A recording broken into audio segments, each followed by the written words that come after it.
Bonjour à tous. Alors j'ai hésité parce que j'avais plusieurs idées de vocaux pour aujourd'hui. Il y a plusieurs demandes. Ça aurait été intéressant de faire un petit audio sur les frères Wachowski, puisque vous êtes mis à parler de transidentité. Et j'ai certaines choses à raconter à ce sujet, certaines analyses à faire. Mais on me demande aussi de continuer sur le monde de l'édition, donc je vais continuer là-dessus pour aujourd'hui. Je pense que ça peut vraiment intéresser les gens de mieux comprendre ce qui se passe et de mieux comprendre comment fonctionne à la fois le monde d'édition et bien évidemment comment eux fonctionnent par rapport à ça. Parce que c'est intéressant de voir comment on se positionne par rapport aux youtubeurs, instagrammeurs, tiktokers et puis de l'autre côté les auteurs. Quand on sait que quelqu'un comme Cario, Christophe Cario, il dépassait pas les 3000 livres par an, et qu'il a surproduit pendant un temps pour essayer d'occuper le terrain. C'est un peu ce que fait aussi, comment il s'appelle, Frédéric Delavier, ce qu'il a fait, c'est-à-dire occuper le terrain en surproduisant, peu importe la qualité des livres en soi. Ce qui compte, c'est d'avoir son nom qui est apparent partout, mais ça ne fait pas des ventes énormes. Pour vous donner une idée, quand j'étais le livre vert, donc le premier livre qui a été un succès à 400 000 exemplaires au total, hein. La première année, 3700 ventes, mais sur 8 mois. Donc c'était vraiment déjà une très belle vente. Oui, deuxième année, ça va être 7000 et quelques. J'ai plus les chiffres exacts en tête, mais c'est à peu près ça. Troisième année, donc 2006, c'était 10 000. Et quatrième année, donc 2007, c'est là que je suis passé devant Frédéric Delavier. Et j'étais donc au-dessus des 10 000, peut-être entre 10 et 15 000. Voilà. Donc ça veut dire qu'à l'époque où Frédéric Delavier vendait le plus, au maximum, il avait atteint les 8 à 10 000 ventes par an en France, ce qui est déjà beaucoup parce que c'est par an, c'est pas au total. Quand je vous parlais dans un autre audio de vente totale, de vente, c'était des ventes totales. C'est-à-dire des gens qui... la première année, en principe, pour un livre de fitness, vous vendez 3000 exemplaires. La deuxième année, vous en vendez 1500. Et la troisième année, 500-600. Et après, c'est fini. En 3 ans, le livre est fini. Terminé. Donc, quand vous faites 8000 ventes par an, c'est monstrueux. Et ce qui est arrivé avec Frédéric Delavier et avec moi, c'est qu'on a vraiment modifié la manière dont le livre pouvait se vendre en France avec des best-sellers et des livres qui se vendaient énormément chaque année.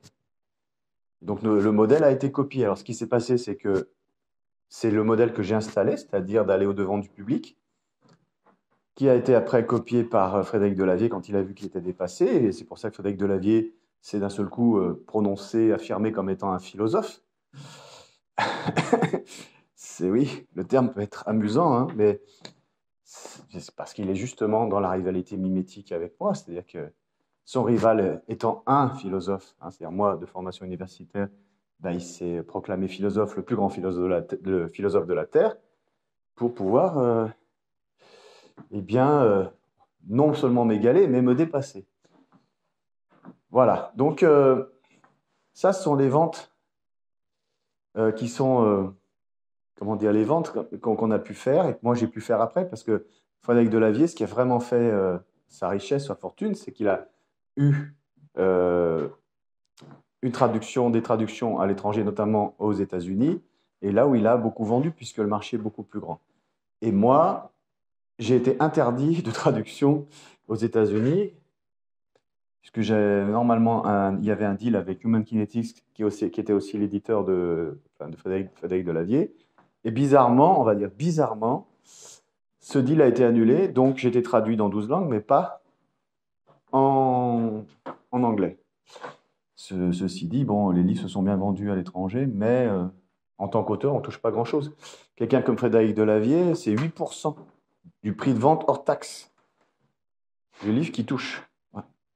Et dites-vous qu'il y a bien plus bas que ça comme pourcentage. Et que moi, j'avais pu négocier au début, tout simplement parce qu'Amphora pensait que jamais j'atteindrais les 10 000 ventes Et donc, moi, à partir de 10 000 ventes, j'ai négocié nettement plus. Et ils ont accepté parce qu'ils pensaient que jamais ça n'arriverait. C'est arrivé. Voilà, c'est arrivé. Donc, pour revenir, on est déjà à 5 minutes. Pour revenir au monde de l'édition en général, je vais décrire rapidement les catégories qui vont vous permettre de vous situer et de comprendre ce qui se passe vraiment et pourquoi eh bien, je suis copié, plagié, mais énormément par le monde de l'édition dans le domaine du fitness et du bien-être. Parce que les gens qui sont dans ces milieux-là ne veulent pas payer les auteurs et ils ne sont pas des créatifs, ils ne sont pas capables de gérer réellement une carrière donc d'auteur et de pouvoir l'amener à un niveau d'excellence. Ce qu'ils font, c'est de prendre, copier, et souvent aussi copier aux USA, hein, il n'y a pas que moi qui suis copié, et ensuite de détruire la concurrence autant que possible. C'est l'éliminer. Donc c'est une guerre d'édition, c'est une guerre entre éditeurs, bien plus qu'un projet de création. Au début, dans les années au 19e siècle et début du 20e siècle, vous avez eu les éditeurs qu'on appelait les visionnaires. Les Flammarion, les Gallimard, sont des gens qui étaient investis dans surtout le roman. À l'époque, le roman était vu comme un moyen d'élévation intellectuelle et morale et un moyen aussi de pouvoir supporter la pression d'un monde conservateur qui allait vers la fabrication.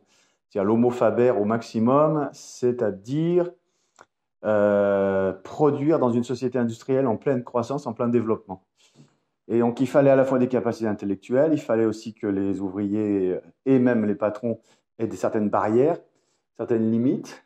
Et le roman est devenu quelque chose qui s'est extrêmement développé à une époque, au 19e, où les ouvriers lisaient de plus en plus. Ils avaient appris à lire. Les journaux étaient tirés à un nombre d'exemplaires, mais considérable. Et donc, ça marchait très, très bien. Et les gens comme Flammarion et quelques autres, il y a eu Hachette aussi, ont eu l'idée de s'installer dans les gares et de faire des présentoirs de livres dans les gares, puisqu'évidemment, il y avait de plus en plus de voyages, il y avait des gens qui prenaient le train pour aller travailler, 19e siècle, et ça a explosé. Donc ça, c'était les visionnaires. Les visionnaires, ça a duré jusque, on va dire, au milieu, aux années 50, 60, 70. Ils ont été remplacés par les héritiers. Alors, je vais arrêter là mon audio et je vais passer à la suite. Alors, ça sera un audio plus long aujourd'hui, mais je pense qu'il faut un petit peu plus de temps pour développer tout ça.